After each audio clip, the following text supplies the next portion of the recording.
Obrigado, Pai, por podermos, Jesus, num sábado à noite, Jesus, poder olhar os teus pés, Pai amado, clamar a tua presença. Jesus, poder dizer que te amo, Pai amado. Obrigado por isso, Jesus. Nesse lugar, Pai, não somos merecedores da tua presença, Pai amado, mas por amor, Pai, por amor o Senhor concede ela a nós. Em nome de Jesus, Pai amado, que esse ambiente, Jesus, seja algo que erga um aroma suave, Pai amado, para o Senhor. Pai amado, que a gente consiga fazer um sacrifício vivo nessa noite, Pai amado, que somos nós a Ti, Pai. Pai amado, aceita a nossa adoração, aceita o nosso coração como oferta para o Senhor, Pai. Em nome do Senhor Jesus, Pai amado, dizemos que te amo, dizemos que te amamos, Pai. E dizemos também, Senhor, fala ao nosso coração aquilo que o Senhor tem preparado para essa noite, Pai. Em nome de Jesus, Deus. Amém. Amém, gente. Vocês podem se sentar?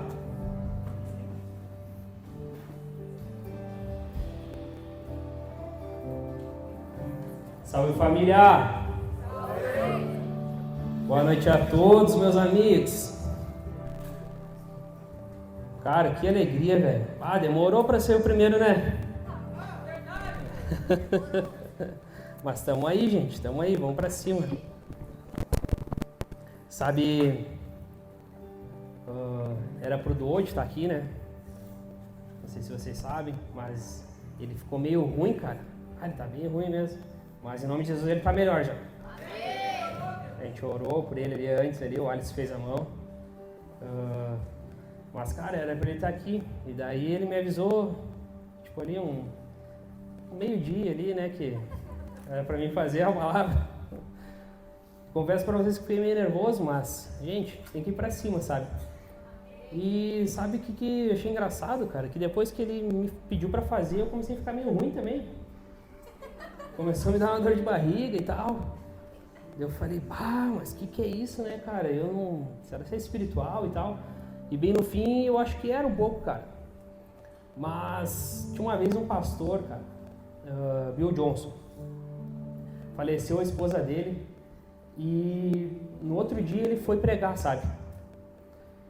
E daí, imagina, a igreja inteira falou, pastor, o senhor não precisa fazer isso. Sua esposa morreu, fica tranquilo, a gente faz, a gente bota o outro pregar, não tem problema. E ele falou, não, porque lá no céu, cara, quando eu estiver lá, vai ser tudo muito bom e eu vou poder adorar Jesus sem dor. Mas aqui na terra, a única oportunidade que eu tenho de adorar Jesus com dor é aqui. Então, o Bill Johnson foi lá e pregou, sabe? Com certeza a minha dor na barriga agora não é 1% da dor dele. Mas, cara, a gente estava orando ali atrás e é isso, sabe? A gente tem que, a Fábio estava me falando agora isso, a gente tem que glorificar a Deus até na dor, cara.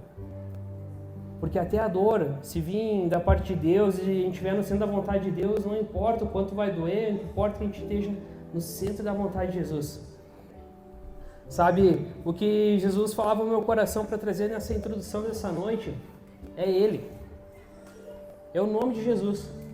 A gente está vivendo agora um tempo no setor do Doide lá, que ele bolou uma série de mensagens, bem mais legal que o Netflix, tá? Daí essa série aí, todas as células do setor dele ali tá fazendo uma palavra em cima disso que ele passou para nós. E é Primeiro Lugar o nome dessa série. Talvez quem tem a gente no Insta aí, da galera ali, viu isso. E, mano, eu tava lá, ontem era sexta, tava quinta-feira, orando lá e tal, pedindo pela célula e vendo que Jesus queria falar, buscando em primeiro lugar. E quando eu fui tomar banho e tal, quando eu voltei, a minha esposa, ela estava ajoelhada no chão chorando, buscando a presença de Deus e tal. Eu falei, ô louco, amém, isso aí, cara, quando eu for ali orar, quero sentir isso aí também. Daí fui lá pro quarto e tal, daqui a pouco veio ela, meio envergonhada, assim. Ô amor, senti de Deus um versículo aí. Daí ela meio que saiu assim, daí eu falei, tá, mas tu não vai me falar, né? Não, mas eu tô meio com vergonha. Que vergonha, mulher? Tá só eu e tu em casa, tá com vergonha de quê? E daí ela, tá o versículo, que é 1 Pedro 2, no capítulo 4, que diz assim: à medida que se aproximam dele, a pedra viva, rejeitada pelos homens, mas escolhida por Deus e preciosa para ele, vocês também estão sendo utilizados como pedras vivas na edificação de uma casa espiritual, para serem sacerdócio santo, oferecendo sacrifícios espirituais aceitáveis a Deus, por meio de Jesus Cristo. Sabe, cara, quando eu li esse versículo e comecei a meditar nele, a primeira coisa que me saltou os olhos é que existe uma medida, cara. Conforme a gente se entrega, é conforme a gente pode estar na construção. Esse negócio de primeiro lugar é que a gente colocou muitas outras coisas, às vezes, no lugar de Jesus. Em primeiro lugar, talvez até a nossa família. Eu amo minha esposa, casei com ela, vamos viver ali até morrer, vamos estar juntos, sabe? Eu amo minha família e tudo, mas não pode estar em primeiro lugar. Em primeiro lugar sempre tem que ser Jesus. Até eu brinquei ontem na cela, tinha um videozinho uma vez, que talvez vocês até viram, onde um cara está sentado numa mesa e daí tem um bolo e tal, e daí, minha esposa, daí ele pega um bolo, não, minha esposa tem que dar uma fatia legal para ela, né? Daí ele corta um pedaço de bolo grande. Os meus amigos do trabalho, mas esses são os meus parceria, né? Corta mais um pedaço maior. E vai indo, vai indo, vai indo. Por último, tá bem lá no fundo Jesus. E sobra só as migalhas do bolo para Jesus. E cara, esse vídeo aí, olhando assim, o cara me dá um sentimento meio ruim, mas quantas vezes a gente já fez isso, sabe? Botou todas as outras coisas na frente de Jesus. Sendo que Jesus tem que ser o primeiro pedaço e o maior. E se a gente tiver que dar a torta inteira para Jesus e o resto ficar sem, amém. Porque o que importa de verdade é que a gente está entregando algo para Jesus. E é isso que fala nesse versículo. À medida que a gente se entrega, à medida que a gente se aproxima dele, é à medida que a gente pode estar na construção disso tudo. Sabe, meus amigos, a gente, para aceitar Jesus e você ser salvo, se você está aí no seu coração, e está aí sentado, e agora no seu coração está queimando um pouco, e você quer morar no céu, se tu falar assim, eu aceito Jesus de todo o meu coração verdadeiramente, você já tem o teu lugar lá, sabia? Você já vai morar no céu. Mas para tu estar numa construção de uma vida com Cristo e de viver coisas diferentes, cara, para aceitar Jesus não custa nada, mas para viver uma vida com Ele custa tudo, cara. Sabe, Pedro, ele foi e voltou na caminhada dele. Ele foi, depois ele voltou lá para a pescaria, só que quando ele volta para Jesus na segunda vez, ele afunda os barcos no cais, para ele não ter para onde voltar. E uma pessoa que faz isso, cara, que ela larga tudo, é a pessoa que vive o extraordinário depois, porque depois é Pedro que toca a igreja, é Pedro que dá o pontapé inicial, é Pedro que prega e as pessoas começam a se converter. Sabe, e agora eu queria falar com os trabalhadores, porque na Bíblia fala que a colheita é grande e os trabalhadores são poucos. Meu amigo, se você quiser ser colheita, amém. Na verdade, se tu olhar para essa igreja, essas paredes pretas, isso aqui que a gente fez aqui, a galera ensaiando, sabe, fazendo alto rolê para estar muito bonito, para estar muito, muito top, isso é para você que é colheita. Porque para quem é trabalhador, se tivesse só um chão batido aqui com terra e o Luigi no violãozinho ali, já tava valendo, cara. Mas a gente faz tudo isso para quem é colheita, porque a gente se importa com vocês. E vou entregar minha vida pela colheita, cara. Mas assim, a gente tem duas escolhas na mão. A gente ser colheita ou a gente ser trabalhador. Se você ser colheita, você vai morar no céu. Amém. Vamos lá, gente. Mas, meu amigo, se você for trabalhador, meu amigo, a gente vai viver as coisas mais extraordinárias que tem nessa terra, velho. A gente vai viver as coisas mais extraordinárias. Porque, meu amigo, Jesus tem algo preparado para os trabalhadores. Eu sou um. E você? Sabe, gente, tem um versículo que queimou muito, muito, muito no meu coração em Colossenses, esses tempos atrás, e na hora que o Dodi pediu para trazer uma palavra, de cara assim, já veio reto dentro de mim. E, sabe, meus amigos, cara, Paulo é o Zica do Zica. Paulo era o cara, velho. Paulo era top demais, top demais. Eu acredito que depois de Jesus, Paulo foi assim, ó, o cara, velho. E ele deixa um texto para nós em Colossenses ali, como se fosse um comando, assim, um código. Eu vou falar um negócio aqui, mas tem gente que vai entender de cara e tem gente que não vai entender, mas eu explico. Quando eu era criança, existia um Play 2. Todo mundo sabe que é um Play 2? Amém, todo mundo sabe que é um Play 2. Tinha um joguinho que era GTA o nome. Não é muito educativo, talvez nem é considerado para as crianças, mas a gente jogava. E nesse joguinho, cara, a gente podia burlar o jogo, sabe? Tu fazia uns códigos lá, daí no jogo tu começa pobre. Daí tu faz um aperta pra cima, pra baixo, tal. Tu ficou rico no jogo. Daí tu faz outras coisas e tal, que se tu seguir bem certinho os códigos ali, pra cima, pra baixo, tal, tu consegue algo. Mano, na minha época eu tinha uma folha de caderno, assim, tudo rabiscada, sabe, com as coisas. Todo dia eu pegava aquela folha, tem que fazer isso aqui, dava certo. Saía com uma bicicleta lá, né, do nada. E cara, se tu seguir o código bem certinho, no final tem uma recompensa. No final tu vive um negócio. E Paulo, ele deixa um código pra gente, sabia? Lá em Colossenses capítulo 4, versículo 2, que diz assim: dediquem-se à oração, estejam alertas e sejam agradecidos. Ao mesmo tempo, orem também por nós, para que Deus abra uma porta para a nossa mensagem, a fim de que possamos proclamar o mistério de Cristo, pelo qual estou preso. Versículo 4. Orem para que eu possa manifestá-lo abertamente, como me cumpre fazê-lo. Sejam sábios no procedimento para com os de fora. Aproveite ao máximo todas as oportunidades. O seu falar seja sempre agradável e temperado com sal, para que saibam como responder a cada um. O dia que eu li esse versículo, esses tempos atrás, ali, eu já tinha lido ele algumas vezes, mas eu nunca tinha prestado atenção e eu falei, meu Deus do céu, cara, como é que eu nunca vi isso aqui escrito na Bíblia? E ali Paulo, em todos os versículos, no 2, no 3 e no 4, ele está dizendo algo pra gente, que se a gente seguir aquilo, a gente vai viver um negócio, cara. E ali no versículo 2, fala de oração. O primeiro passo para tu viver qualquer vida com Jesus sem oração é impossível. Como é que a gente vai viver algo com Deus se a gente não conversa com Ele? O primeiro passo é a oração. Para a gente poder acessar o restante dos códigos ali, o restante daquilo que Deus tem, a gente tem que viver a oração em primeiro lugar. A gente precisa de um bate-papo com Deus. Sem esse bate-papo, como é que a gente vai escutar aquilo que Jesus tem pra gente? Deus, Ele quer conversar com a gente. Só que a gente precisa ir conversar com Ele. A gente precisa estar com os ouvidos sensíveis à voz do Espírito Santo, com os ouvidos sensíveis à voz de Deus. E a gente só consegue isso em tempo de oração, meu amigo. E no finalzinho do versículo 2 ali, ele fala, estejam sempre agradecidos. Quem vive uma vida com Jesus de verdade, quem vive uma vida de oração, agradece em todos os momentos. A gente estava orando ali atrás, velho, o meu irmão tá mal, cara, ele tá mal mesmo. Fiquei preocupado com ele. Graças a Deus ele esteja melhor agora. Mas a gente falou assim, obrigado pela dor que o Doide está passando.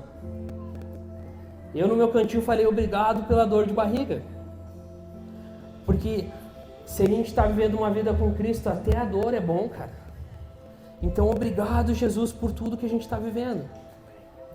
No versículo 3 e 4, fala assim, oremos também por quem a gente está acima de nós ou ao nosso lado. A gente está aqui vivendo uma GR hoje, um Freedom. O pastor no domingo está quebrando tudo nas palavras. Amém. Mas para ele continuar assim, a gente precisa encher ele de oração. Aqui Paulo pede para a igreja de Colosso orar por ele. E hoje aqui na GR eu peço para a igreja de Caxias orar pelo pastor Cid. Orar pela GR, orar pela Fonte, porque esses estão à frente de um movimento, estão à frente de uma igreja que caminha. E a gente tem que arrodear eles de oração. Independente se um dia tu ficou brabinho ou não ficou brabinho com ele, não importa, foi Deus que colocou ele ali, foi Deus que colocou a pastora Tássia, foi Deus que colocou o Doide na GR, foi Deus que colocou essas pessoas. E daí às vezes a gente acha que a gente sabe mais que Deus. A gente tem que orar por essa gente. E ali Paulo continua dizendo, depois que a gente orar por eles, para eles que possam falar do mistério de Cristo, fala com essas palavras o mistério de Cristo. Sabe por quê?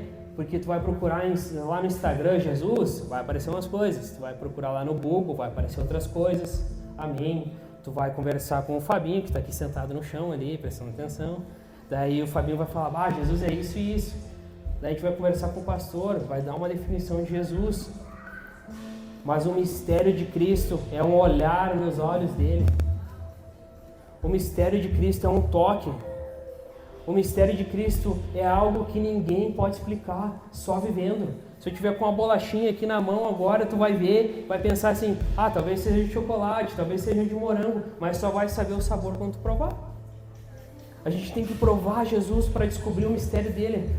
O pastor no culto passado chegou com uma revelação ali no culto de Páscoa, talvez diferente das outras igrejas, talvez diferente do que ele já tenha feito antes, mas ele só conseguiu acessar esse mistério porque ele buscou.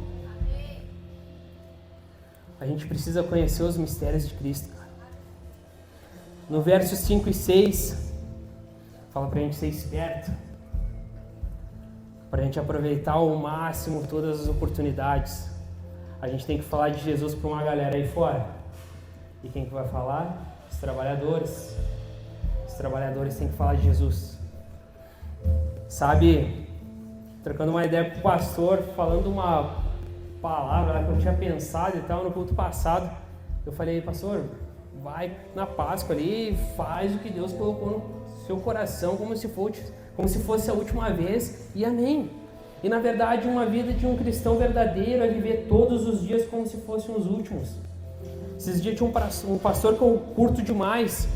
Ele estava com a vida meio errada assim, e ele estava indo pregar numa outra igreja que não era a igreja dele, e ele fala assim para Deus no carro, Jesus, eu tô todo errado, a minha família não tá legal, a minha vida não tá boa, e eu tô indo lá pregar. Chega lá, Jesus coloca um negócio no coração dele e ele arrebenta na pregação. Arrebenta. E chega um menino para ele e fala assim, eu passei uns dias vindo nessa igreja e tal, mas quando tu falava parece que a minha mente abriu e eu entendi tudo. Eu quero viver uma vida com Jesus. Top demais. Amém. Esse pastor saiu do culto, no outro culto ele foi pregar de novo na mesma igreja. Tava lá a família desse menino. Esse menino na segunda-feira ele tinha pegado a moto dele, batido e tinha morrido num acidente de moto. E aí o pai daquele menino falava assim, eu sei que ele está no céu, e ele está no céu porque ele veio aqui. E a tua pregação tocou nossa família, tá? Eu, a minha esposa, os meus outros filhos aqui, a gente está com dor por causa que ele se foi. Mas a gente quer aceitar Jesus, o Senhor ora pela gente.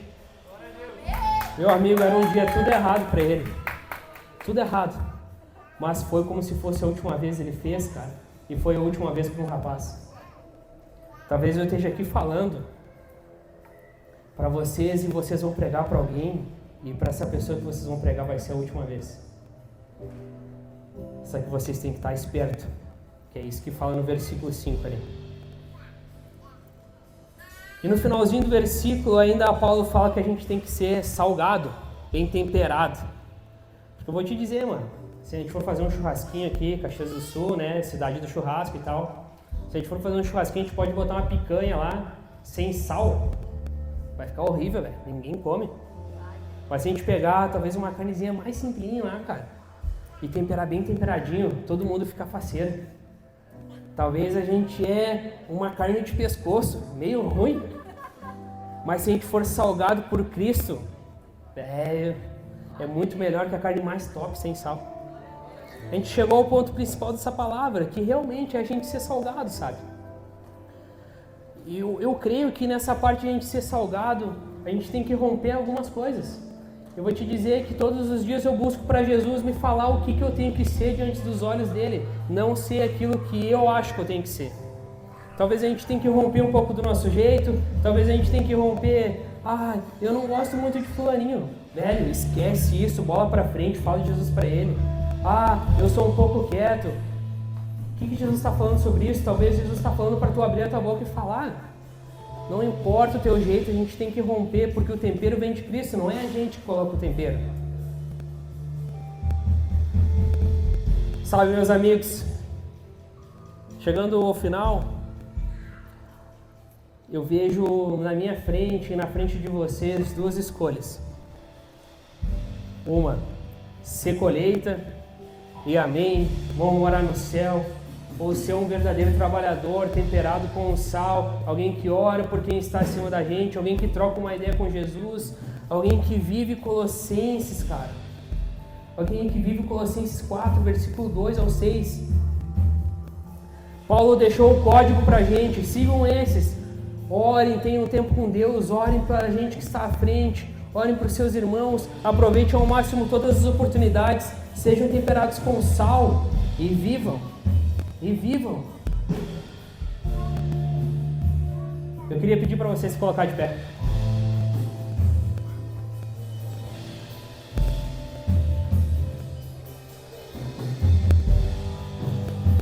Um dia eu tava lá, jogando meu videogame, e veio um amigo e falou assim: ó, Isa, tô com uns códigos aqui pro GTA, tu pega?